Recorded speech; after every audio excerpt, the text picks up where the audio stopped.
Stuart Bowman was born with part of his spine missing and shortened legs. Doctors said he may never even sit up, let alone walk, but he quickly proved them wrong. And 6 months ago he opted to have artificial legs fitted, even though he knew it meant having his feet amputated. I took him into the theatre myself, and the only time he cried, and there was great floods of tears when the anaesthetist got his needle out. And up until then, I mean, I was crying, his mother was crying, but he was sailing through just until he saw that needle. Such was Stuart's hatred of needles that after the operation he shelved the pain-killing opium injections and insisted on nothing but junior Disprin. But his courage and determination won the admiration of all the children on the ward.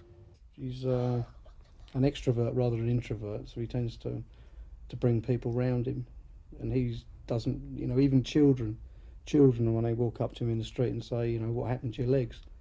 You know, there was one little boy, for instance, he said, what happened to you? And Stuart was still in plaster and specks of blood and everything. He had a drain, and one little boy said, what happened to you?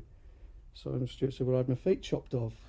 And the little boy said, that what did he say? Frightened, sort of thing. He said, did you do it yourself? And I said, thank goodness no. He said, no, so I went to theatre. So are you pleased with your new legs? Yes. Why? You're taller, aren't you? Not the smallest in the class anymore. That used to help me to walk more better, or straighter up, instead of half my body sort of like down like that when I had my club feet, and now it's sort of like really straight up there. And do your friends at school think you're brave? Yeah. What sort of things can you do now that you couldn't do before? Kick a ball. Stuart's school friends and teachers nominated him for today's Children of Courage Awards, and although he's normally quite happy to be one of the crowd, this time he really enjoyed the limelight.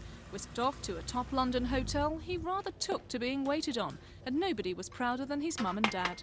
It's nice that somebody else outside the family has shown him some sort of recognition, and he deserves it. He's not self-conscious in any way. He doesn't seek any pity. He just likes being himself, and this is why we're proud of him.